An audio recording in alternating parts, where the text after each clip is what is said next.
Hello everyone, welcome back to Samarth classes.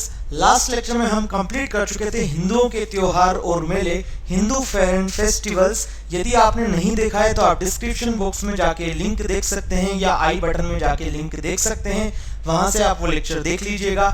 यदि आपने अभी तक हमारे टेलीग्राम ग्रुप को ज्वाइन नहीं किया है तो टेलीग्राम ग्रुप को ज्वाइन कर लीजिए। वहां पे आपको हिंदू त्योहार और मेले की पीडीएफ मिल जाएगी और भी बाकी पीडीएफ करंट अफेयर आपको वहां पर मिलते रहेंगे। ठीक है, आज जो हमें स्टार्ट करना है वो है मुस्लिम त्योहार और मेले। चलिए, जिस प्रकार से हमने हिंदू त्योहार और मेलों की बात की थी तब देखा था कि जो हिंदू त्योहार होते हैं वो किस कैलेंडर पर बेस्ड होते हैं। सिमिलर वे में आज हमें देखना है कि मुस्लिम त्योहार सबसे पहले कौन सा कैलेंडर फॉलो करते हैं। तो यदि मुस्लिम त्योहार की बात करें तो वो कैलेंडर जो यूज करते हैं उसका नाम क्या है? हिजरी कैलेंडर। क्या नाम है? हिजरी कैलेंडर। यदि हिंदुओं के त्योहार की बात करें तो विक्रम संवत कैलेंडर होता था, जो कि ईस्वी संवत से कितना साल होता था? 57 साल आगे होता था। चलिए, मुस्लिम त्योहार किस पे बेस्ड होते हैं? हिजरी कैलेंडर पे। ठीक है, चलिए उसके बाद बढ़ते हैं। तो 622 ईस्वी में क्या हुआ था? पैगंबर मोहम्मद साहब मक्का से कहाँ आए थे? मदीना आए थे। 622 ईस्वी में मक्का से मदीना आए थे। कौन? पैगंबर मोहम्मद साहब। इसी दिन से हिजरी कैलेंडर प्रारंभ हो गया था। तो 622 ईस्वी से हिजरी कैलेंडर प्रारंभ हुआ। हमने देखा था विक्रम संवत कैलेंडर चंद्रमा आधारित होता है, उसी प्रकार जो हिजरी कैलेंडर होता है वो भी कैसा होता है? चंद्रमा आधारित होता है। बोलो बताओ, किसी को कोई दिक्कत अभी तक? सिंपल चीजें हैं। अभी तक हम मुस्लिम त्योहार और मेलों में देख चुके हैं कि मुस्लिम जो होते हैं वो कौन सा कैलेंडर फॉलो करते हैं, तो वो है हिजरी कैलेंडर।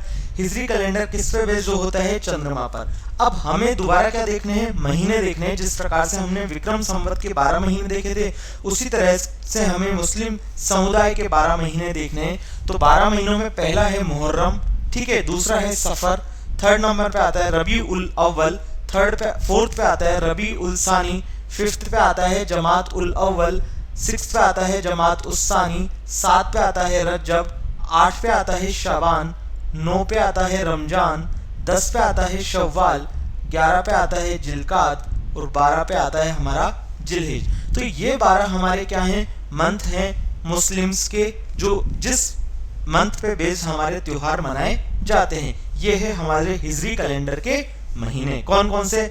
मुहर्रम, मेरे साथ बोलिए, मुहर्रम, सफर, रबी उल अव्वल, रबी उल सानी, जमात उल अव्वल, जमात उल सानी, रजब, शवान, रमजान, शव्वाज, जिलकाद और जिलहिज। याद रह जाएगा, याद करना पड़ेगा। ठीक है, चलिए, अगर आपने अभी तक हमारे टेलीग्राम ग्रुप को ज्वाइन नहीं किया है तो ज्वाइन कर लीजिएगा। यूट्यूब, इंस्टाग्राम को भी आप हमारे सब्सक्राइब और फॉलो कर सकते हैं। चलिए, अब जो हमें मेन चीज पढ़नी है वो है इनका मंथ। जो हिजरी कैलेंडर के मंथ है उन्हें हमें यहाँ पे डिस्कशन करना है। लेकिन आप एक बार समझ लीजिए, यदि हम मुस्लिम कम्युनिटी को थोड़ा सा समझने की कोशिश करें तो जो मुस्लिम कम्युनिटी है वो 2 ब्रांच में बटी हुई है बेसिकली। एक होते हैं हमारे शिया और एक होते हैं हमारे सुन्नी। कौन होते हैं? एक तो होते हैं हमारे शिया और एक होते हैं सुन्नी। अब इनके पीछे की कहानी क्या है तो ध्यान से सुनते चलिएगा। अगर पैगंबर मोहम्मद साहब थे तो वो जब चले गए तो उस टाइम उनके उत्तराधिकारी को लेकर क्या हुआ? खींचतान होने लगी, आपसी खींचतान होने लगी। तो कुछ समर्थक तो क्या बोलने लगे कि जो पैगंबर मोहम्मद साहब जो हैं उनके चचेरे भाई हैं और एक दामाद हैं अली, ठीक है, उनको क्या बना देना चाहिए? इस्लाम का वारिस बना देना चाहिए। जबकि कुछ जो समर्थक थे या कुछ लोग थे वो बोलते थे कि असली वारिस कौन है? अबू बकर है। कौन है असली वारिस? अबू बकर। तो जो अबू बकर के समर्थक थे, ठीक है, अबू बकर को जो उत्तराधिकारी बनाना चाहते थे उसके समर्थक तो कहलाए, या उसको समर्थक जो बनाना चाहते थे वो कहलाए सब सुन्नी, ठीक है, और जो बनाना चाहते थे अली को उत्तराधिकारी वो कहलाए शिया संप्रदाय। ठीक है, तो शिया वाले किसको मानते हैं अपना उत्तराधिकारी? अली को मानते हैं, ठीक है, और सुन्नी वाले किसको मानते हैं? अबू बकर को मानते हैं। याद रह जाएगा। तो मुस्लिम्स के 2 संप्रदाय हैं, शिया संप्रदाय और सुन्नी संप्रदाय। शिया कौन संप्रदाय है? शिया कौन है?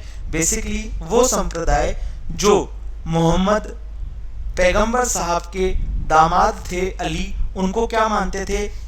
इस्लाम का वारिस मानते थे।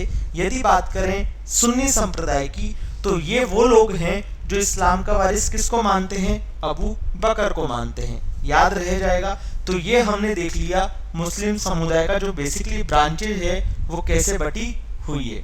ठीक है भाई, आगे बढ़े। चलिए एक बार मैं इसे इरेज कर देता हूं, फिर आगे बढ़ते हैं हम। आपको ये सब पीडीएफ हमारे टेलीग्राम ग्रुप पे मिल जाएगी। ठीक है, तो आप ज्वाइन कर लीजिएगा। ठीक है, बढ़े आगे। चलिए अब हमें देखने हैं मंथ देखने हैं। ठीक है, तो जो पहला मंथ आता है मुस्लिम कैलेंडर का, हिजरी कैलेंडर का, वो आता है हमारा मुहर्रम। कौन सा आता है, मुहर्रम। तो मुहर्रम की हम 10वीं तारीख पे चलते हैं। मुहर्रम की कौन सी तारीख पे चलते हैं, 10वीं तारीख पे चलते हैं। तो 10वीं तारीख को क्या हुआ था, 10वीं तारीख को, मुहर्रम की 10वीं तारीख को ताजिए निकाले जाते हैं। क्या निकाले जाते हैं, ताजिए निकाले जाते हैं। इस दिन हुआ क्या था, बेसिकली मोहम्मद साहब का दोहिता था हुसैन करबला, वो क्या हुआ, अपने 72 साथियों के साथ लड़ता हुआ मारा गया।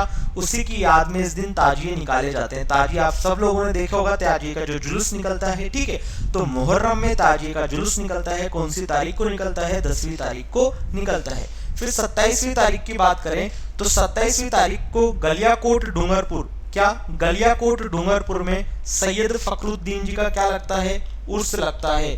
गलियाकोट डूंगरपुर में सैयद फखरुद्दीन जी का क्या लगता है, उर्स लगता है। कब लगता है, 27वीं तारीख को।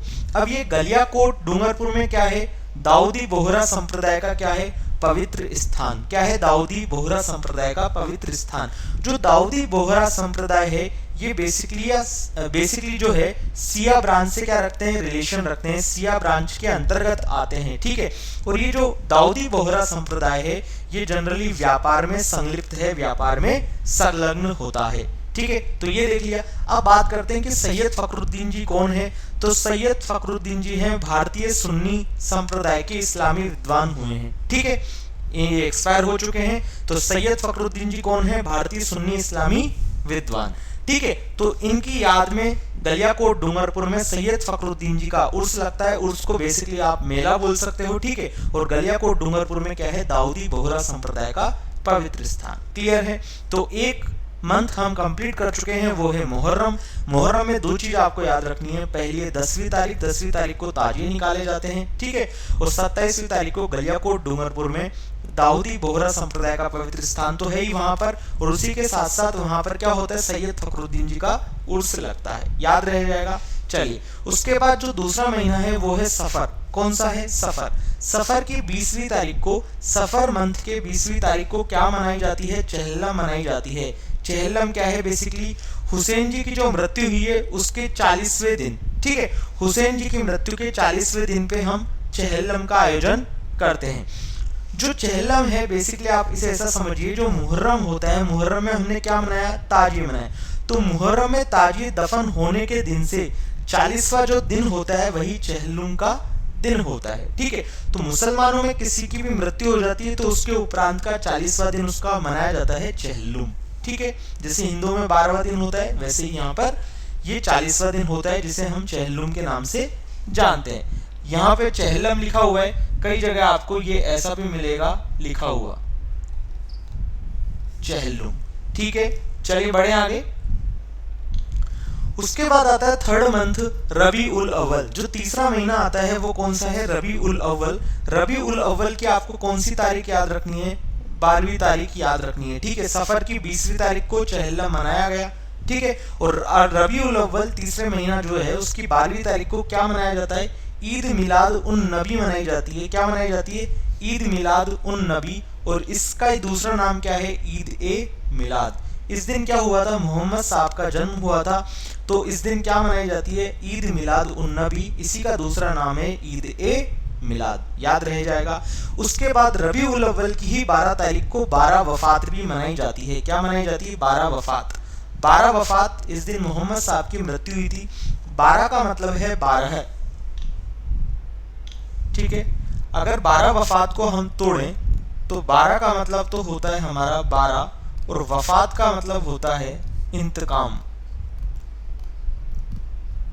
ठीक है, तो 12 वफात का यदि हम हिंदी अभिप्राय करें तो वो होता है 12 दिन तक वो क्या हुए, थोड़ा उनका स्वास्थ्य जो था वो खराब रहा, उसके बाद उनका क्या हो गया, इंतकाम हो गया। तो 12 वफात मनाई जाती है मोहम्मद साहब की मृत्यु के लिए, और मोहम्मद साहब के जन्म के लिए मनाई जाती है ईद मिलाद उन नबी या ईद ए मिलाद। ठीक है, हम देखे थे कि 622 में, हमने पहली स्लाइड में देखा था, याद करना, 622 ईस्वी में पैगंबर मोहम्मद साहब मक्का से मदीना आए, लेकिन यहाँ पे मैंने आपको डिटेल दे दी कि 570 ईस्वी साहब में मोहम्मद साहब का जन्म होता है, 632 में मदीना में क्या हो जाती है, मौत। आपने देखा हो क्योंकि 622 में वो कहाँ गए थे, मक्का से मदीना आ गए थे, तो 622 से 632 मदीना में रहते हैं, और 632 में क्या हो जाती है, मदीना में उनकी मौत हो जाती है, किनकी, पैगंबर मोहम्मद साहब की। ठीक है, तो हमने अभी तक 3 महीने देख लिए, मुहर्रम, सफर और रबी उल अव्वल। मुहर्रम में क्या हुआ, 10वीं तारीख को ताजिए निकाले, फिर 27वीं तारीख को सैयद फखरुद्दीन साहब का उर्स लगता है, कहाँ पर, गलियाकोट डूंगरपुर में। फिर दूसरा महीना आता है सफर, सफर की 20वीं तारीख को चहल्लुम मनाया जाता है। चहल्लुम बेसिकली क्या है, ताजिए के 40वें दिन। ठीक है, ताजिए जो हुए उसके बाद के 40वें दिन, आप ऐसे याद रख सकते हैं। फिर तीसरा महीना आता है रबीउल अव्वल, रबीउल अव्वल की 12वीं तारीख जो है उस दिन हम मोहम्मद साहब के जन्म को मनाते हैं ईद मिलाद उन नबी या ईद ए मिलाद, और मोहम्मद साहब की मृत्यु को मनाते हैं 12 वफात के रूप में, याद रह जाएगा। चलिए नेक्स्ट मंथ की तरफ हम मूव करते हैं, तो नेक्स्ट मंथ आता है 4th नंबर का रबी उल सानी, 5th नंबर का आता है जमात उल अव्वल।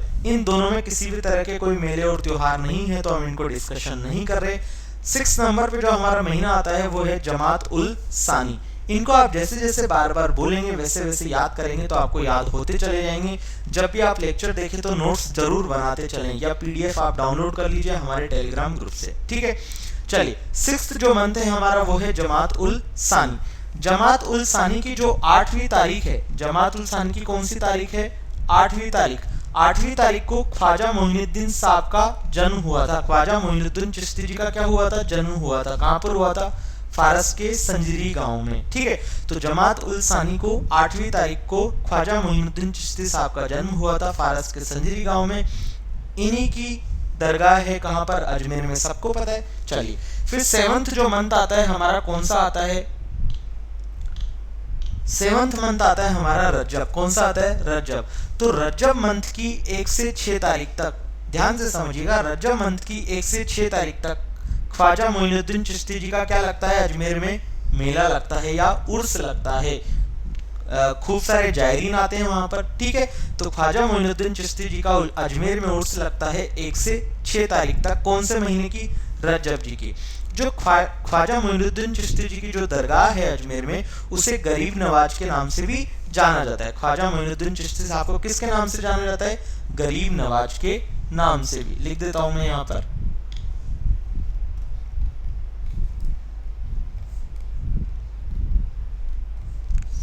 गरीब नवाज के नाम से भी इनको जाना जाता है। किसको, ख्वाजा मोइनुद्दीन चिश्ती साहब को। ठीक है, फिर इनका रजब महीने में 1 से 6 तारीख तक अजमेर में उर्स लगता है।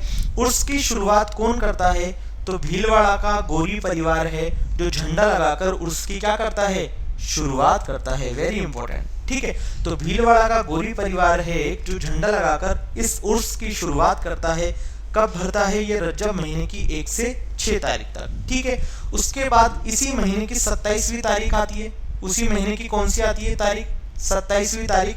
इस दिन होती है मेराज की रात। इस दिन कौन सी होती है, मेराज की रात। मेराज की रात का बेसिकली अभिप्राय क्या है कि पैगंबर मोहम्मद साहब की इस दिन क्या हुई थी, अल्लाह से मुलाकात हुई थी, तो इसे मनाया जाता है मेराज की रात के नाम से। तो कभी भी आपसे क्वेश्चन ऐसा भी पूछ लिया जाता है कि मेराज की रात कब मनाई जाती है, पहला क्वेश्चन।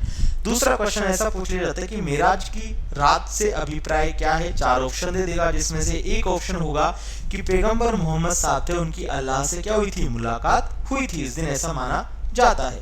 तो रजब महीना हमने देख लिया। उसके बाद जो हमें महीना देखना है वो है हमारा शाबान। 8वां महीना है शाबान। ठीक है, तो 8वें महीने शाबान की 14वीं तारीख को शब-ए-रात मनाई जाती है। क्या मनाई जाती है, शब-ए-रात। इस दिन जो मोमिन्स होते हैं, मुस्लिम्स होते हैं, वो अपने पापों का क्या करते हैं, प्रायश्चित करते हैं कि हाँ हमारे द्वारा अगर अनजाने में कोई भी पाप हुआ तो उसे हमें भूलवश करके माफ कर देना, ऐसा वो प्रायश्चित करते हैं।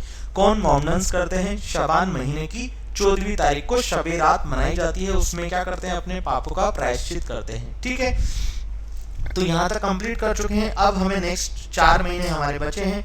नेक्स्ट मंथ आता है हमारा रमजान। 9वां महीना कौन सा है हमारा? रमजान। ठीक है, तो रमजान जो महीना है वो मुस्लिम्स का सबसे पवित्र महीना होता है, या इस पूरे कैलेंडर का सबसे पवित्र महीना कौन सा है? रमजान। तो मुसलमानों का पवित्र महीना होता है रमजान। ठीक है, इस महीने में क्या रखे जाते हैं? रोजे रखे जाते हैं। क्या रखे जाते हैं? रोजे। रोजे बेसिकली एक तरह से व्रत या उपवास आप बोल सकते हो समझने के लिए। ठीक है, तो रमजान जो होती है वो मुसलमानों का सबसे पवित्र महीना है, रमजान महीना। इस महीने में क्या रखते हैं? रोजे रखे जाते हैं। फिर यदि रमजान महीने की 27वीं तारीख की बात करें तो शबे कद्र मनाई जाती है। इस दिन क्या हुई थी? कुरान धरती पर आई थी। इस दिन क्या हुआ था? कुरान धरती पर आई थी, ऐसा माना जाता है। तो रमजान महीना हमने देखा कि सबसे पवित्र महीना है किनका? मुसलमानों का। इस महीने में रोजे रखे जाएंगे। 27वीं तारीख को शबे कद्र मनाई जाएगी। इस दिन कुरान कहाँ आई थी? धरती पर आई थी। नेक्स्ट महीना है हमारा शव्वाल। 10th मंथ जो है हमारा 10वां महीना वो है शव्वाल। शव्वाल की पहली तारीख, शव्वाल की क्या? पहली तारीख को मनाई जाती है ईद उल फितर। मीठी ईद को मीठी ईद के नाम से हम जानते हैं इस दिन। तो ये क्या है? भाईचारे का एक त्योहार है।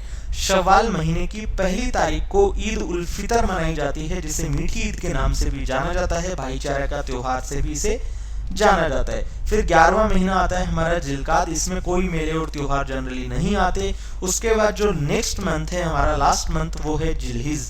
12वां मंथ है हमारा जिलहिज। इस महीने में क्या है? मुस्लिम हज करने के लिए मक्का मदीना जाते हैं। कहाँ जाते हैं?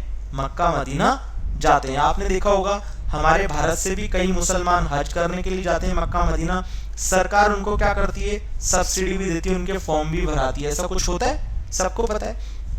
चलिए, तो जो जिलहिज महीना है इस महीने में हज करने के लिए मक्का मदीना जाते हैं मुसलमान लोग। ठीक है, और हज मुख्यतया 8 से 12 तारीख को चलता है। इस महीने की 8 से 12 तारीख को चलता है। सामान्यतया या मुख्यतया 8, 9, 10 मेन तारीख होती है, लेकिन वो 8 से 12 तक चलता है। ठीक है, फिर जिलहिज महीने की 10वीं तारीख को क्या मनाई जाती है? ईद उल जुहा मनाई जाती है, बकरा ईद मनाई जाती है। बकरा ईद को क्या माना जाएगा? कुर्बानी का त्योहार। और मीठी ईद को क्या माना जाएगा? भाईचारे का त्योहार। तो ये हमने टोटल 12 महीने देख लिए किनके?